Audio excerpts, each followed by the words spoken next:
Hello and welcome to the Gooner Talk. Back again with you guys for another show, for another episode of our Raw Reaction series, and specifically the Arsenal news show. I hope you're doing good. I hope you are well. I hope you're enjoying the start of your week, and I hope you've enjoyed the Arsene Wenger documentary. I certainly did yesterday. It's now out officially. Anyone could watch it. You can download it off of all of your streaming platforms, I imagine. Did it off Amazon, I think. Obviously, with Arsenal's association to Amazon with this season, it almost felt right doing it in that sense. But yeah, very, very good. I do encourage you to watch it. You may need some tissues. I didn't cry. I'll be very real. I know that a few people have watched it and said that you'll need the tissue box. I didn't personally. I thought it was quite emotional towards the end, yes, but I'm not sure. The way he talked about Arsenal at the end, it was very sad, and it was very regretful. But it didn't make me, I don't know. It was strange. Maybe it's because I experienced most of Arsene Wenger's tenure in his worst periods, and I grew up as a very, very young kid when he took over. I mean, I was 2 when he took over the job at Arsenal.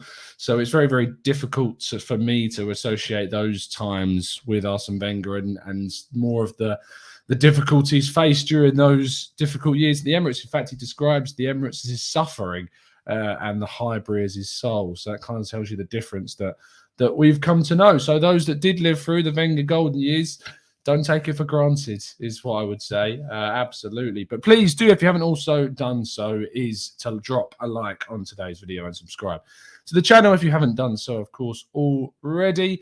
Without further ado, let's crack on with today's news. Always telling you to start off by going and subscribing to the Arsenal Way. We'll be doing a show over there at 9:30 a.m. as always. So make sure you are indeed subscribed and got those notifications turned on so you never miss a show. Let's, however, talk about our first story of the day, which revolves around Alexandre Lacazette. Now, reports have emerged that he is not going to be signing a new contract, that no contract offer that is either put on the table in the future or if they will stay one to be put on the table now would be considered. He is going to be moving on, and the big club that is being mentioned is, of course, Atletico Madrid. Luis Suarez will likely leave Atleti in the summer. Lacazette would make sense to join Atleti as his replacement and be a striking option for Diego Simeone. But Lacazette will be moving away from the club, and Arsenal will be looking to bring in a brand new striker in the summer. It would be unlikely that it happens in January. We're going to talk a little about some strikers in just a second. But it is unlikely that we see that happen in January, and he will be a big part of Arsenal's January, of course, because Aubameyang will not be with us. He will be on the African Cup of Nations, but Lacazette will be moving on before the end of the season. Moving now on to Renato Sanches. Renato Sanches has, of course, been linked and has been speaking specifically about his links to Arsenal, even naming Arsenal in his own quotations. We talked about that quote yesterday. Arsenal are said to be still interested in the player, which isn't a surprise because Arsenal obviously are looking for a central midfielder. They've had an interest in the player for some time, but his injuries, as we know, and as I keep telling you, is certainly something that would make me not want to move for Renato Sanches. As I said before, 71 injuries between now and when he was, I want to say when it was 2017. Not 71 injuries, sorry, 71 matches that he's missed through injury. Just to be clear on that. Yeah, Maximus, I can tell my voice is already going downhill. It's worse in the mornings, I've found that it's worse in the mornings. When I'm at the evenings, it's absolutely fine. But already it is seemingly going downhill at this early stage. Moving on to our next story, whilst I can, try and clear my throat. This is a brand new link that I've seen come through. That didn't help at all. I can hear it's already going bad. We may have to end the show quickly today. Apologies. But an interesting young striker called Yanis Stoica, 18-year-old Romanian. Very intriguing link. Certainly one that you don't see crop up for no reason. But he plays for a team called FCSB in Bucharest. And supposedly Arsenal are very much monitoring the player. It's good that Arsenal are monitoring Yanis, but there is no point as he is not for sale. He could be in a year or two, but not yet. He is technically skilled, physically strong, and very smart. So look at him. You think he is 23 years old, not 18. Not for sale, supposedly, right now.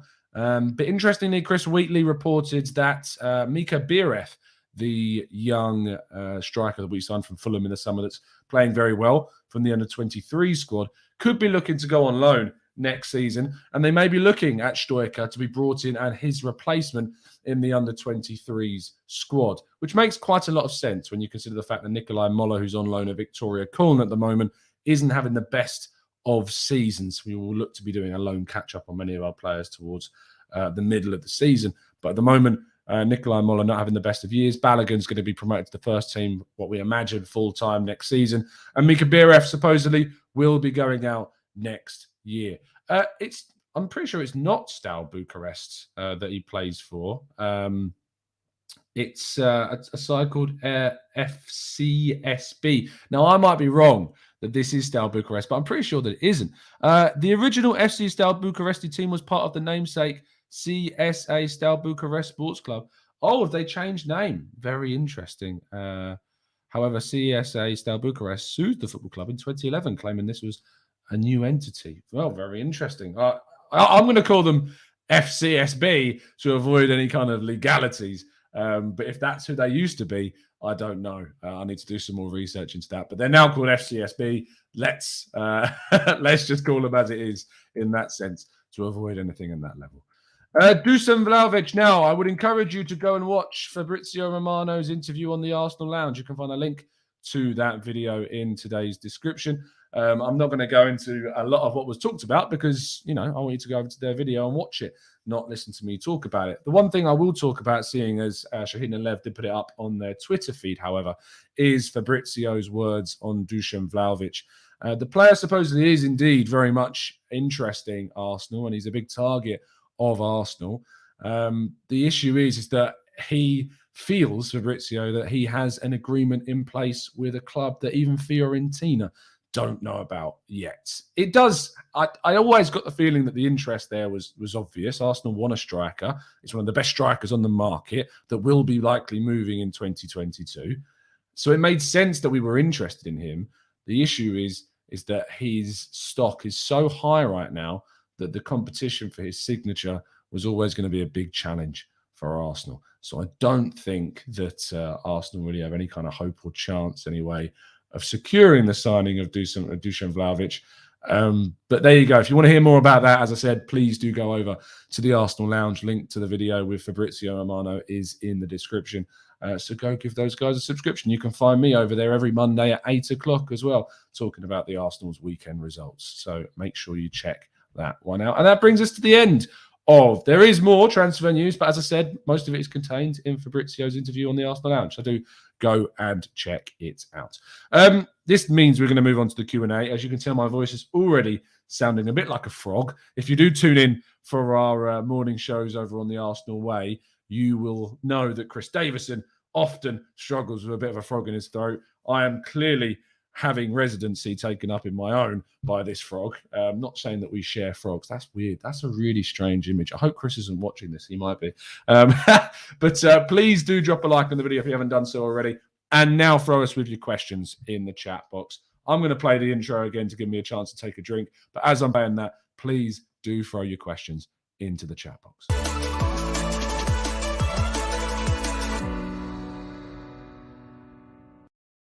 You see, it's got so many uses, that thing. It can revive a man's voice, maybe to like 20%. He is watching. Of course he is. Of course he's tuning in. The boy. I'll see you very soon, Chrissy. Anyway, let's talk about the questions that you've got in the chat box. Let's scroll up a little bit more. 71 injuries. He isn't Diaby, says Tom. No, of course not. But Renato Sanches has missed 71 games as a player through injury. It's just not something that I can get on board with, I am afraid. It's just unfortunately a player that we're not going to see the best from if Arsenal were to sign him. And because of that, there's really no point in investing, say, 30-odd million quid And that's, I just can't see Arsenal going for a player that's injured so much. It makes so little sense for us. Maximus says, what is it with our centre midfield players and injuries? Partey was one of the fittest, and now he too suffers from these problems. It's impossible to say. We just don't know. It's always something that I said the club needs to do an investigation into. Although saying that, I do feel like injuries have become less of a problem at Arsenal in comparison to what they used to be. Maybe there has been some stuff that's gone on behind the scenes to investigate it. SK says, I find it hard to see who we can sign as a striker. Obviously, times change, and in 6 months' time, we may find that there's a lot more targets that we're talking about. But there are names out there. Vlahovic, Isaac, Enesri, Ollie Watkins, Dominic Calvert-Lewin, Karim Adeyemi. Who else am I forgetting? I'm sure there's more out there that we've been linked to as well. I'm interested to know how Boadu is doing in France. He's signed for Nice, has he not? Myron Boadu. Was it Nice he signed for? I'm sure it was Nice. Monaco, sorry, it was Monaco. Who signed for Nice? Was it Stengs? I think Stengs did. How's he getting on in France? He's not scored a single goal. Oh, wow. A lot of people wanted to see Boadu sign for Arsenal in the summer. Not scored a single goal for Monaco yet. Osimhen has suffered a big injury, says Vishal. I doubt that he's going to return from this injury the same player. So there we go. That might be one that is certainly out of contention entirely now. John says, I'll make it easy for you, Tom. What's your favourite letter in the English language? Thanks, mate. Probably T for obvious reasons. The Arsenal Lounge, Shaheen or Lev. It could be either of you. I don't actually know. I know it's probably not Lev because you blocked him. I'm going to assume it's Shaheen, but let me know who is watching indeed.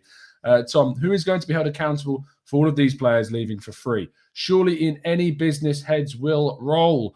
Unfortunately, it's the people who signed them in the first place, because we've spent way too much money on players that just simply are not, have not provided enough for us. The argument is there that, yes, maybe we should have signed them up to new contracts, but it's very difficult, especially last summer and the summer before, when you're embroiled in the midst of a pandemic, to find teams that are going to buy them.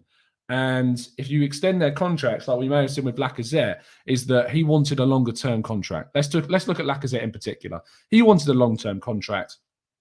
Arsenal didn't want to commit to giving Lacazette a long-term contract. They wanted to give him a one-year extension. That was the feeling that was kind of around at the time.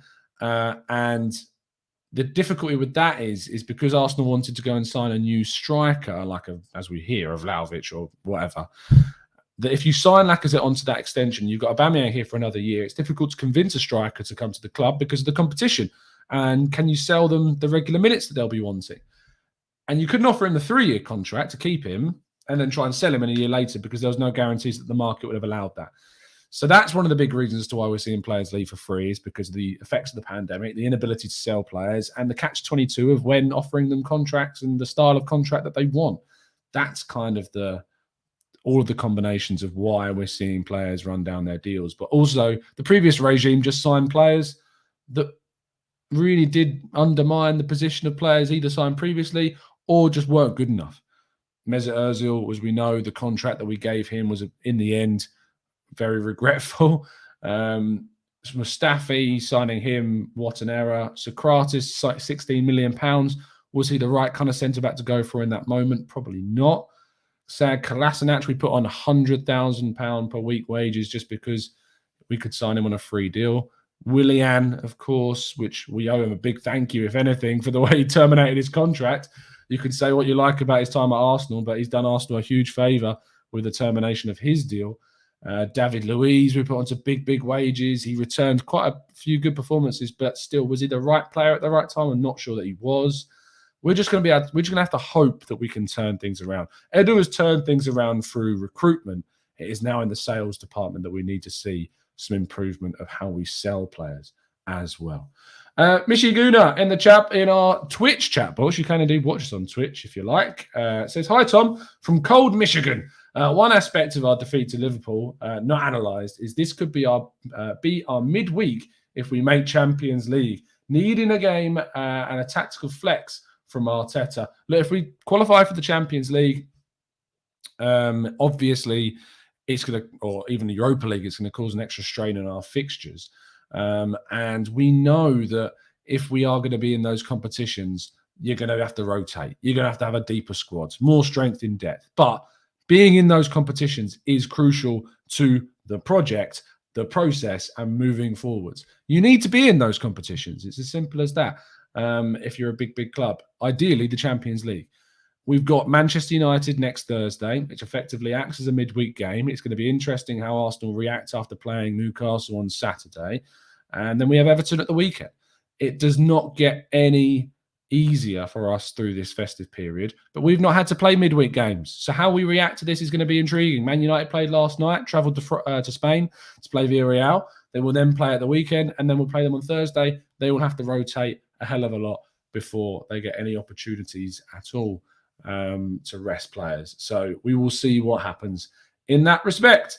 What about the Nice striker? Who's playing up front for Nice? It's not Dolberg, is it still? Who's playing up front for Nice right now? Is it Kasper Dolberg still, or is it someone else? Let's look at their squad. Who's in their team? Striker, centre forwards. They've got Evan Guisson, Andy Delors, Kasper Dolberg, Amin Gouiri. I know he comes up a lot in a lot of discussions, and a lot of people like Amin Gouiri. I've honestly not seen any of him. 8 goals, though, 4 assists in 14 games. There's just part of me that's always a little bit hesitant about forwards in Liga. Defenders and midfielders, it's a very physical league. I think it adds. The Nicolas Pepe deal certainly stung. And I'm always a little bit wary of seeing forwards signed from Liga. But it is naive of me. It is ignorant of me to be considering it in that sense. I just can't quite shake the Pepe situation from me. And I'm not sure that, Gouiri is going to go for a huge amount of money. He's already rated at 31 million on Transfermarkt, so he's surely going to go for a hell of a lot more than that. So yeah, I think that if he's the player that we go for, there's an associated risk, as there is with lots. Dan, we all know that Kylian Mbappe is a very separate discussion, so let's not go there. Ødegaard or Lacazette against Newcastle, says Jacob.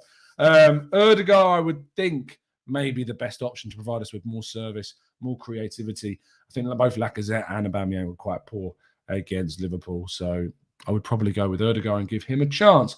Marshall says, peace, Tom, love the content. I feel like this channel is kind of slept on and deserves way more subs. Much love from New York, Harlem. LFC fan. Oh, fair play for tuning in. Thank you, Marshall. Really appreciate the support, as always. Adam says, Pepe was inconsistent in Liga as well. He rose to prominence at Angers before signing for Lille, didn't he? So I don't know if he was inconsistent. I didn't see enough of him comment, but he scored a hell of a lot of goals and a hell of a lot of assists as well. Brad says, who would you give a chance against Newcastle? Maybe Ødegaard again, as I've already said. Tierney, of course, I think is going to be the big discussion. I'd stick with Tavares, bring Tierney on towards the end, and then put Tierney in against Manchester United on the following Thursday. I think that might be the right way to manage those two. So there you go. How's my voice getting on, Omar? It's strange. When I wake up in the mornings, it's not great, as you can probably tell. But by the evening, as you saw from my show in the evening yesterday, it's recovered. It actually recovers kind of by mid-morning. But first thing, it's not good, as you can tell. I'm just hoping that it recovers very, very soon. Michelle says, what is the age profile of striker we should be going for? More youth or experience? I think it should be somewhere in the middle, Michelle. I think we should be looking for someone in their mid-20s, someone that we can invest in that's going to have an immediate impact, that we don't have to rely on transitioning, someone that we don't have to rely on developing a bit more, just someone that's going to come in and make an immediate impact, but also has that level of improvement still to go, that level of development still within their game. That's why I like the idea of Dominic Calvert-Lewin.